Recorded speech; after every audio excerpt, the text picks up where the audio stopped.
I'm Jason Kesser. You're back on Beach Channel Live. Today I'm sitting with an artist that I'm really, really excited about. He's a mural artist. I think he represents what local Miami art is like as well, if not better, than anybody else I could think of at the moment. His name is DAVEL, also known as David Lavernia. Let's stick to DAVEL, though. And I'm here to talk to you about work past, present, Wynwood. I feel like all the artists around my age, or the artists that were working in early 2000s in Wynwood, really, all of us, put so much time and effort back then, and it was like free walls everywhere, or like walls nobody really cared about, and like some people loved graffiti, others didn't, and I never really did graffiti, but I learned most of my techniques from graffiti artists that became friends of mine over time.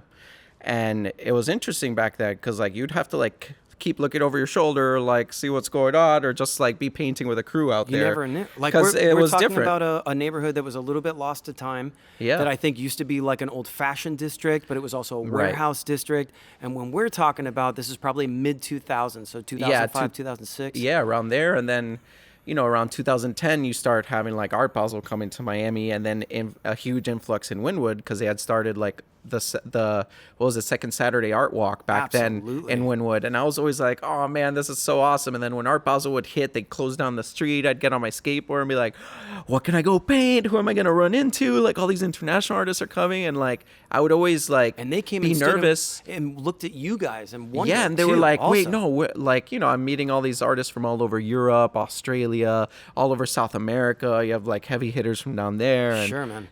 At first I was nervous to introduce myself, and then I was like, wait, I'm not nervous about literally knocking on a business door and being like, hey, I like what you got going on here with the paint falling off your building, but let's paint a mural there that I can do, I've never been nervous about knocking on doors and just trying to figure out how to make it as a full-time artist. Which is amazing. Before we get into, I want to know how you started to paint murals, because that people that don't do it are just mind blown about how someone goes from a pad and a piece of paper to the city. Yeah. So, that's where it all starts, right? Any scrap piece of paper that you want to get an idea on, either you write it down, you draw it, or, nowadays you get on your iPad and sketch something out. But if you could connect that with just the concept of free walls, because there aren't free walls in Wynwood now. No, not at all. It's all based on the landlords, or current business owner, and that's why the walls swap out so much art, because a new business will come in and be like, this doesn't match my kind of view for my business. Sure. Let me hit up this artist now, and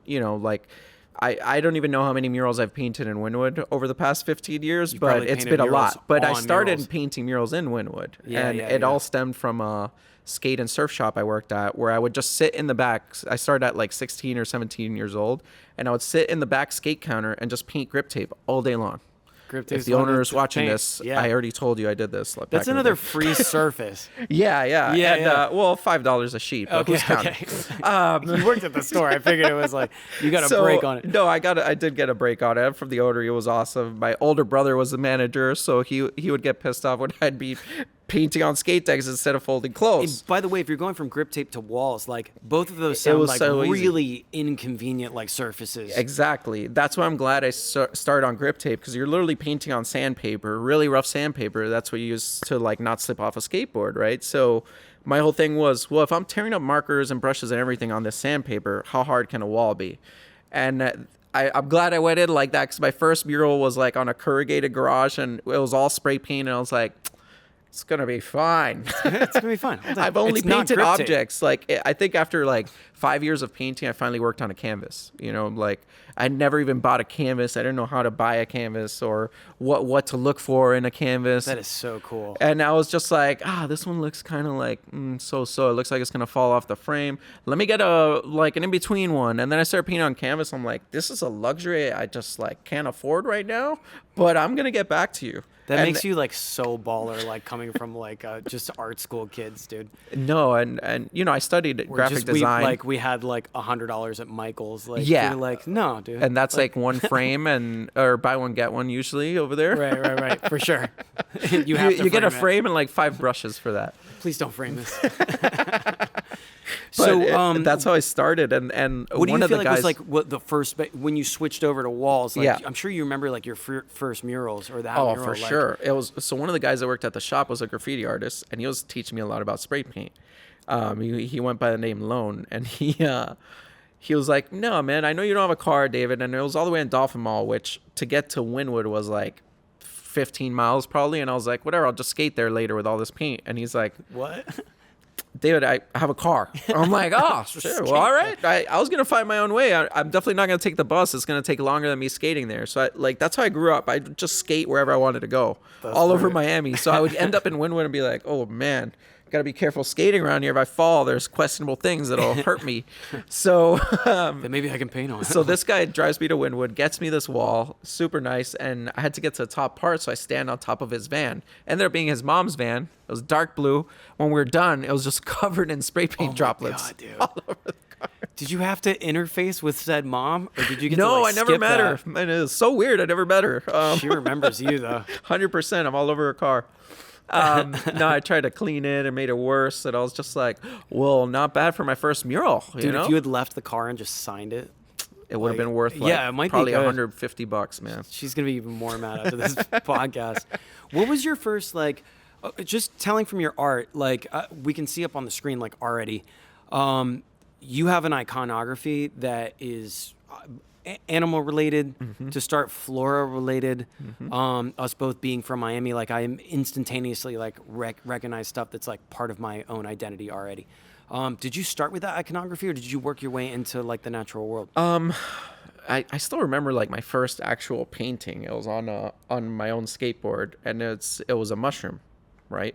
Because my brother was gifting me this skateboard, and he left it in the skate shop. And when he went, Was it a bad deck? Like, why did no, you get no, it? I keep giggling because I just remember this story, and it's really funny. One of the other guys at the shop thought it would be funny to break into my brother's present for me with a razor blade, opened up the whole thing very sneakily, carved a phallic symbol on the grip tape, and then packaged it back up perfectly. So when my brother handed it to me on Christmas, I'm looking at the bottom of the deck, and my whole family's there because they knew I really wanted a new skateboard. I was like 16 or 17, and I'm showing this symbol to the whole family, and it's a longboard. It's held it like up like the 10 42 Commandments, inches bro. long. Yeah. And they were like, David. I'm like, what? That's really cool, huh? This thing looked like a rocket. And then I ended up turning it into a mushroom, and then somebody saw it. Those walking in, this kid. So he must one have been iconography will segue to the other, Yeah. just in case you guys, any artists at home, want to remember. Yeah, you could turn. If you The must thing fix about a paint phallus. is you could always paint over things, right? Yeah. So you could always change it around. And this was my way of doing it. And I paint this mushroom, and this family walks in, and they're like, "That is really beautiful. Can you paint our son's board?" I was like, "Business. I could finally do this, Mom. I'm gonna charge this kid $15 to paint a skateboard." That's a good price for a well-painted skateboard. Yeah, no, I mean, I didn't know how to charge or like Yeah. what time was really. Like, I'm getting paid hourly at the store, and then I'm painting this board that takes me like 3 days, and I'm like, haha, $15. So, I mean, but that is a surface. That's a skateboard. Yeah. Which, and if we can still work out the $15 deal, please let me know. Hey, whenever I got you're a couple ready. of decks. Yes. But moving to, and imagining you skateboarding with the amount of material that needs to go up on these walls, like, when did it really start to go to like the next level? And when did you did you go for flora first, or these incredible creatures? Like, as we can see, I don't know if you can see the photo up right now, but Oh, yeah, that that was a fish fun is one. extraordinary. I did that at the Bitcoin conference at Mana. I think it was like 2018 or something. How long did a piece like that take you to That go one up? took me 3 hours, all spray paint. You know that's like literally, for like the untrained person, like absolutely insane. Well, I was in a huge hurry because I didn't have permission to do it. But I'm somebody, glad that's you rushing at least. Like, yeah, and exactly. It should have been 10 minutes, right? But somebody left a lift there too, and I was like, this is getting weird. Oh my God, is my car full of paint? That's wild. And I was there to hang up artwork, and I was like, can I paint a quick wall? And the organizer of the artist was like, yeah, whatever. But he didn't really like listen to what I was asking. I was like, I'm gonna paint a big piece, and he's like, yeah, just don't do it by the entrance. I was like, yeah, no problem. And then I'm walking around this huge space where I think it was the first Bitcoin conference here. And I'm like, I wonder where the entrance is. I had to pay to it right at registration. So I added all these like different like cryptocurrency scales all over it. And then I was like, well, Hope I don't get in trouble, even though I wrote my Instagram, my website, and my signature. It's not hard to find me. Dude, it probably turned into like Fish Coin or something. Yeah. Like, you minted like another meme. I hope so. Yeah, you probably did. I hope I'm rich. Speaking of like putting stuff up in like the wrong places or like accidentally stepping on people's toes, like there had to be, so Wynwood was our art mecca where things were the Wild West, and it was really, really free. And it was so good for us and also internationally, everybody that witnessed it. But it had to have like its own rules. So I think that they've changed because there's established business. Amateurs like me could kind of tell when the, like, I don't want to call them wall wars to make it like negative, but to see like this ever changing like creature that is our city, That's exactly created by you guys. That's a perfect way of putting it. I call it like a living, breathing organism. Yeah, and we noticed. Yeah. Us amateurs noticed when it started to slow down, and we could tell when somebody was like, "This is what we want for the closing tower," whatever. Not to insult whoever sounds like that accent, and we could see it start the change stopping. So can you just talk to me about like the first street rules, like maybe in a nostalgic way, and then how you adopted to help? Do you mean businesses? like the graffiti rules? Yeah, on, like how things work? Dude, or? I saw some really great pieces get covered, and I feel like you guys all had a way of communicating that. Like you didn't just go up and bomb somebody's piece. No, I was never into doing that kind of stuff, and that like a lot of that is like deep seated between different artists.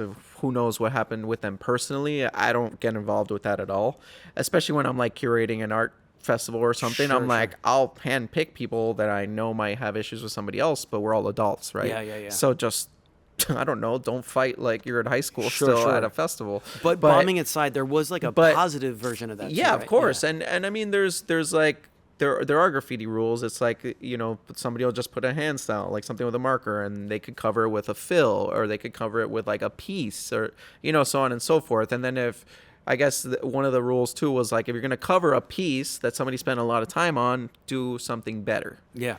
But like in my eyes, it's interesting, right? Because you could tell like what's better, what's not, or like at least who has like more skill and training, right? Yeah, and it's like, you know, experience. there's people say talent, but talent is really like how much you've trained, right? In my eyes, like I paint every day. If I don't, I become a different person. Like I become irritable. I become like unreasonable. I become like my 14-month-old son. Sure.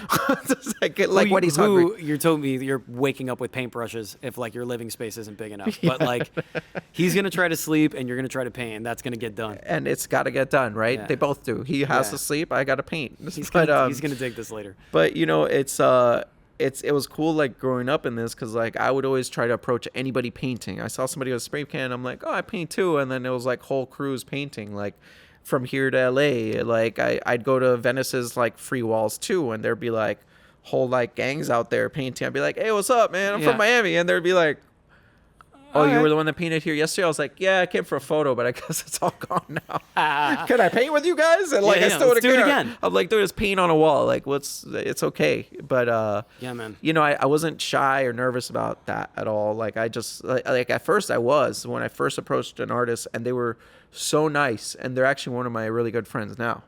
Very cool, and dude. And it's all about the approach too, you know. Like, but you need time, like on the wall.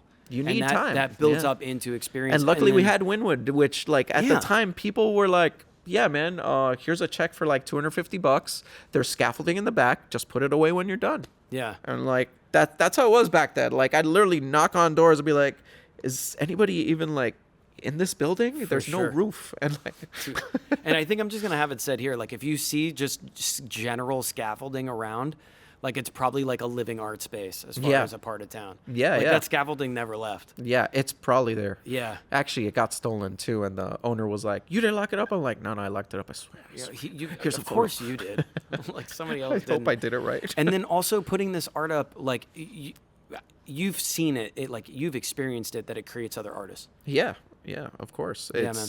And do you have like people like coming up to observe, and then a couple weeks later they're throwing paint up on the wall?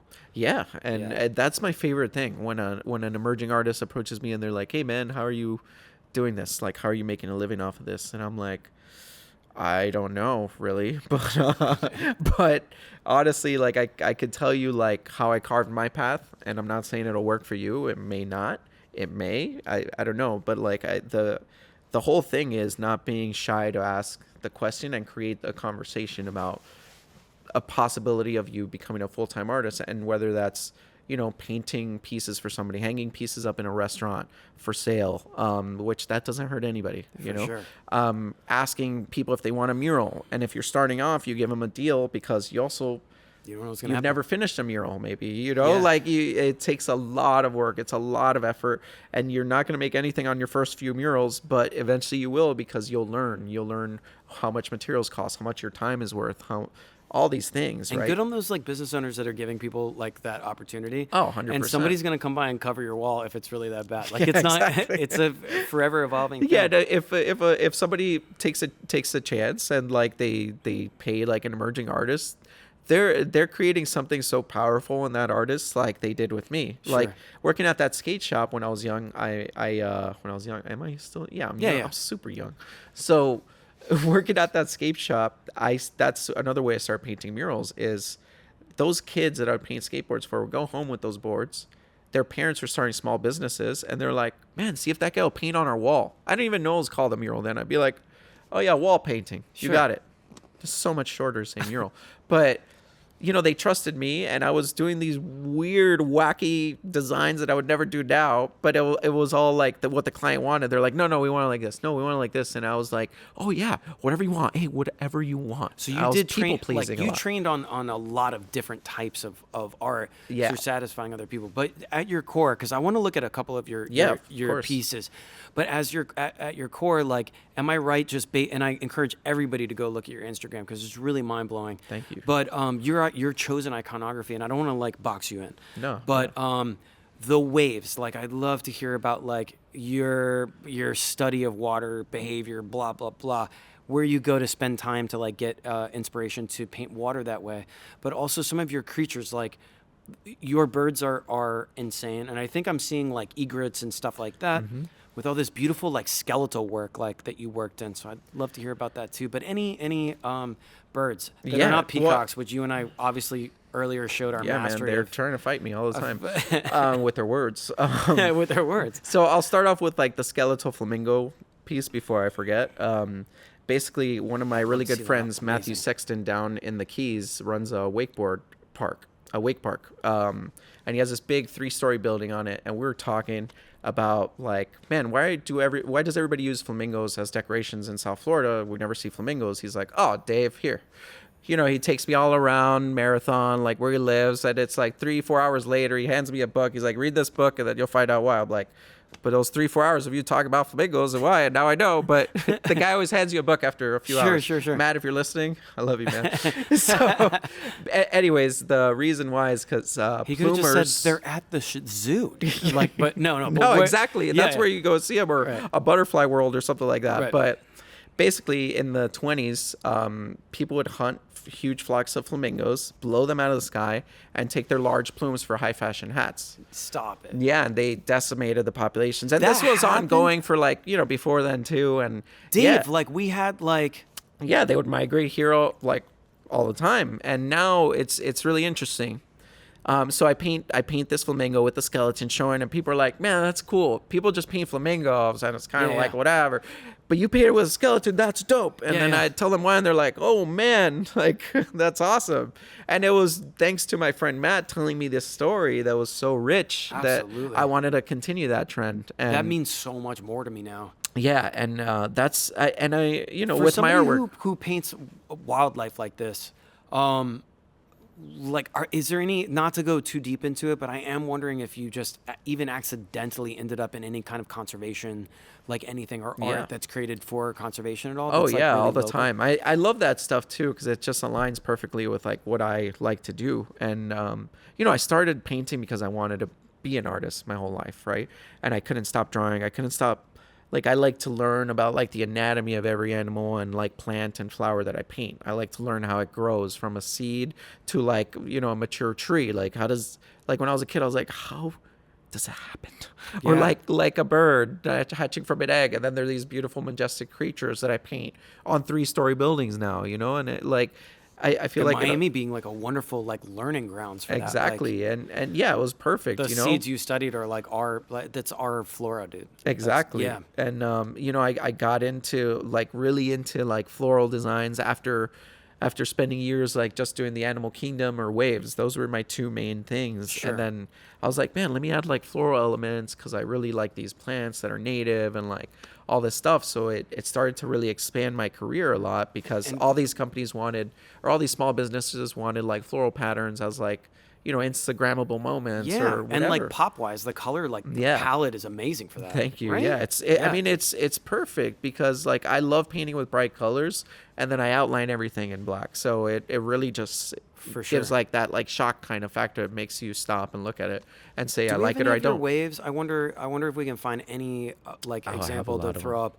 I'll try to throw one up. So the waves later. I'll get to now. Sure. As to why I started painting them, and as I grew up like, you know, surfing with my brother too. And so every time I paint a wave that's going this way, going right, which is my preferred direction, it's based off of a wave that I surfed in Puerto Rico at this place called Wilderness. And I always try to replicate that sunset and how beautiful that wave was because, I mean, this might be TMI, but whatever. It's fine.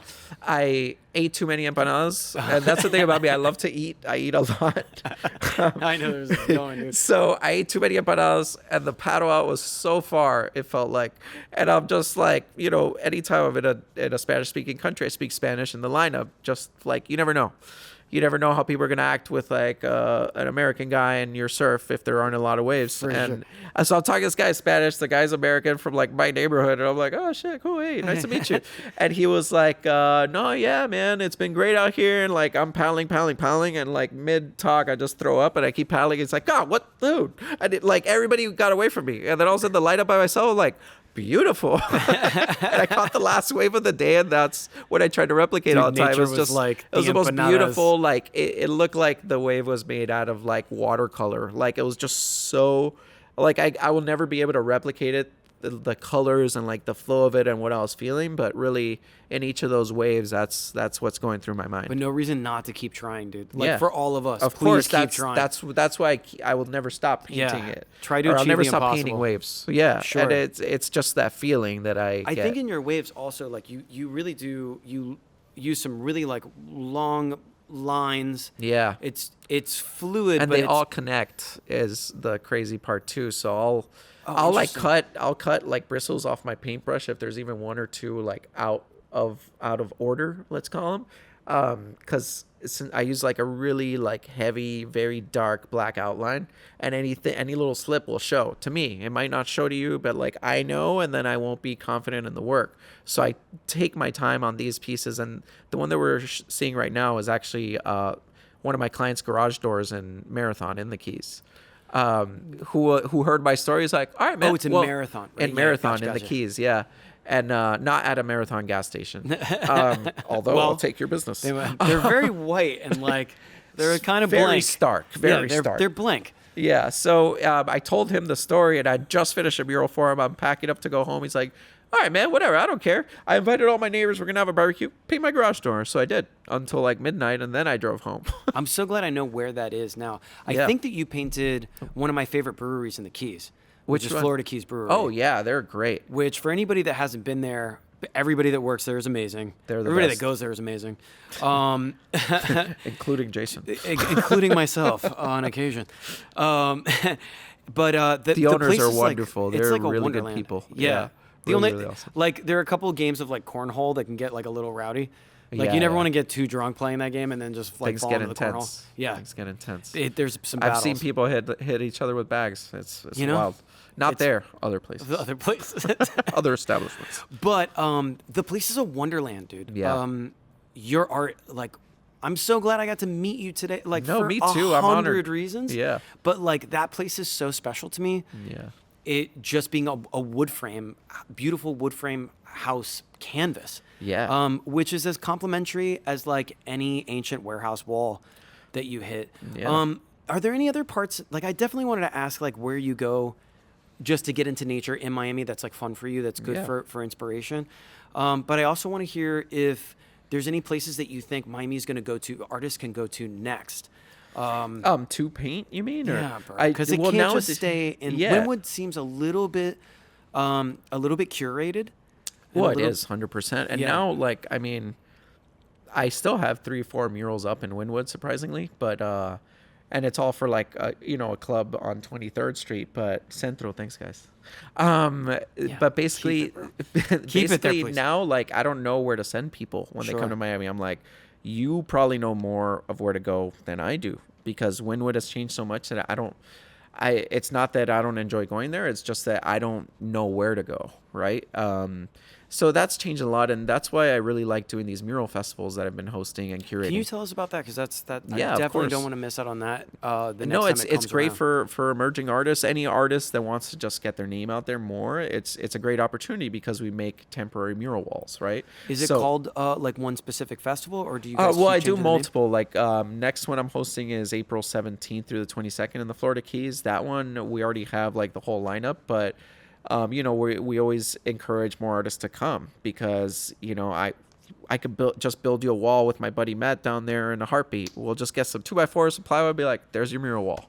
Here's Nice. $500 or And then whatever. does that last, or is that kind No, of that like a those we Tibetan usually sandbaiting, we put it's them. gone after no, they're done, yeah, like- after the first storm, but Yeah. no, but we put those away. We take care of them, but we also but basically this is why I started making or curating mural festivals, because at first I wasn't getting invited to them, but I also didn't know I had to apply to them. Like, I'll just make I them. missed another deadline. I'm making my own. So I started creating my own, and one of the ones that I do is for the Stacks at Coconut Grove Art Festival. And usually I bring 4 other artists plus myself to paint. And this year we brought 14 artists, so it was nuts. We got 14 murals done in 3 days or less. I think it was 2 days actually, because it rained. But that's why I started doing that, because it's kind of like Wynwood was like a playground back then, and I kind of like am still stuck in that mindset. Yeah. So having a mural festival is like everybody just gets to jam out, and all these new pieces are in this place for at least a limited time, but it's something, like we're adding a new groove to Miami, a new wave of murals. I think it's amazing. And if they're temporary or permanent, like I Yeah, just finished a either mural way. festival yesterday in Cocoa Beach, and it was awesome because they gave me a permanent wall. I was like, nice. And they're like, yeah, it'll last a year. I'm like, that's permanent enough for me. How can people follow like that, like, and always check in on the calendar for those? Because I know a on lot of my- people that want to just watch like murals get created. Oh man, it's mostly so myself, fun, but- and I always love that too. Like I had my headphones in for the first day of this festival, and then I didn't realize there were people behind us the whole time watching. And I was so in the zone, listening to Wu-Tang, and I was like, wow, this is the cash rolls everything around me. And then I look back, and I'm like, no, you guys do. Like if it wasn't for you guys, we wouldn't be able to do this. That's true. Like for the fans and like the lovers of art and like people that really appreciate what we do. And I was just like, thanks, Wu-Tang. I'm gonna turn you off for a minute. Yeah. Hello, patrons. You got know? us this far. Thank you, Wu-Tang. You helped me get my sketch up. One of the most amazing things watching the art that you do go up is watching somebody with their headphones on in the zone. Like I would have enjoyed it more if I knew it was like which Wu-Tang album it was in particular. But 36 chambers. there you go. It's got to be. But like watching it get done, like you get in the zone, and there's so many fascinating aspects that I think like everybody wants to learn more about, like proportion and how to. Yeah, project, you and know what I mean? everybody has their methods, and like Sure. I have my own. I usually nowadays I just take a photo, I match my sketch to the photo like proportions wise, and then I just start sketching. A lot of people do like doodle grids. They'll use a projector to get their image up. My favorite way is just start sketching and then adjust as I go. Like I'll draw 4 or 5 lines, go back, take a photo of that image again, and superimpose it on those other 2 layers I already have of my sketch and the wall, and see what is right, what's wrong, and then Right. go to it. And then There's it's like just a matter of confluence like both labor. of them. Like the wall starts becoming part of the Yeah, the- and that's the how I like to plan. do it, because it's kind of like my sketch might not work because of a vent or like a pipe sticking out or something like that. So it's nice to kind of like do it that way. And in my opinion, everybody has their own method. Like there's so many new ways of doing things now. I gotta so. say, DAVEL, that I hope when we either keep this art movement going, that the fire that we had that was so remarkable in Miami, Yeah. when it's going into the next thing, like just like you make your art, like we can just make it adjust to the next like spot, iteration, place, and just keep this going. But you're one of the reasons, a part of this collective that's made Miami so alive, dude, and ever changing. I hope it never stops. Thank you. That's really nice to hear. Yeah, man. This is not the last to see me. I'm probably gonna be standing behind you and your headphones. For sure. Pretty soon. And if you see me jamming, it might be that. It might be like I don't know, my kids' playlist, Jack Johnson. Let's try that one out. Sure. Little Jack Johnson. Just make everybody happy. Little Jack Johnson never hurt anybody, man. Put some sandals on. We're good. Where's I'll your see you ukulele? either here in the Keys. I encourage everybody who's watching this, please go to DAVEL's Instagram, which is DAVEL Art. DAVEL_art. DAVEL_art. Follow all the links below so we can find out where we can find him during these mural festivals. Guys, it's been a pleasure. I'm Jason Kesser. This is Beach Channel Live. We had a great time. We'll see you next time. We're going to talk about art. Peace.